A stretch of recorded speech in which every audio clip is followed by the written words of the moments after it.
Hi guys. So now that we have seen a little bit about what the internet is and how the internet works, let's talk a little bit about Bitcoin, right?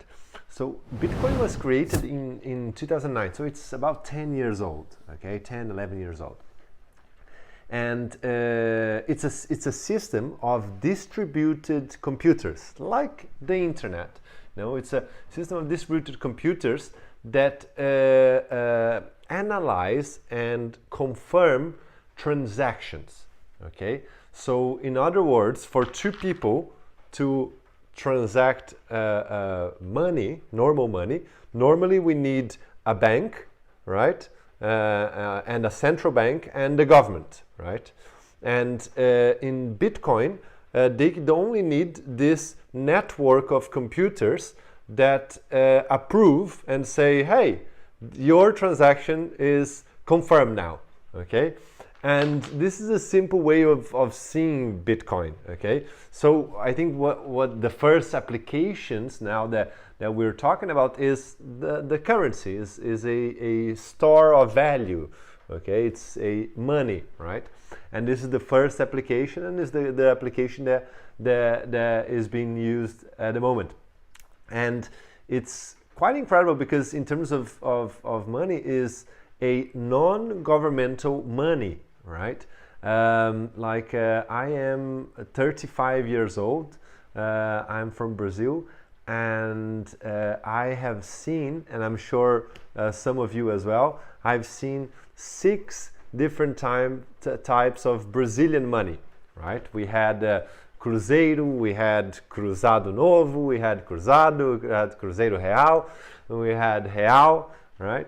And these are all types of government money, right? Government money can be not so good as well, right? Because the government can freeze your account, you don't have access to it, and Bitcoin there's nothing to do with government. And I think I like this because to remove money or power from governments around the world, I think it's important to separate. Like we separated religion and government in many countries, I think it's important that we separate money and government. And I think this is an interesting part of Bitcoin. Okay. Also, I wanted to show you a really interesting little video. Okay, so let's have a look. What is Bitcoin? Bitcoin is the first decentralized digital currency. Very important. Decentralized, in other words, not centralized, right? Decentralized because this network of computers is verifying, like the internet that we saw, right? The internet, what is the internet? The internet is a network of computers, basically, right? Bitcoin is a network of computers, but it's also a digital currency. This is the application of Bitcoin at the moment. Bitcoins are digital coins you can send through the internet. Compared to other alternatives, Bitcoins have a number of advantages. Bitcoins are transferred directly from person to person via the net, without going through a bank or clearinghouse. This means that the fees are much lower. You can use them in every country. Your account cannot be frozen, and there are no prerequisites or arbitrary limits. Let's look at how it works. Several currency exchanges exist where you can buy and sell Bitcoins for dollars, euros, and more. Your Bitcoins are kept in your digital wallet on your computer or mobile device. Sending Bitcoins is as simple as sending an email, and you can purchase anything with Bitcoin.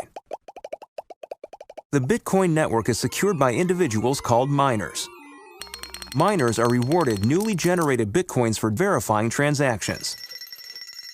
After transactions are verified, they are recorded in a transparent public ledger.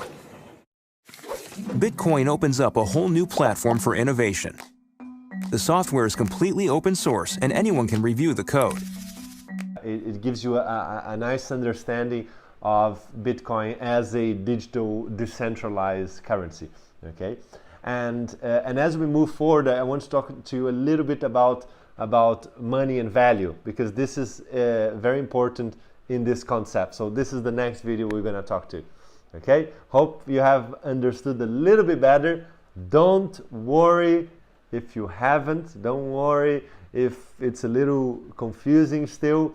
The idea is to clarify step by step. It took me many days, months, years to understand more and more, and I'm still discovering every single day more about this technology. So, but let's deep into money, which is the first application of Bitcoin. Let's talk about money.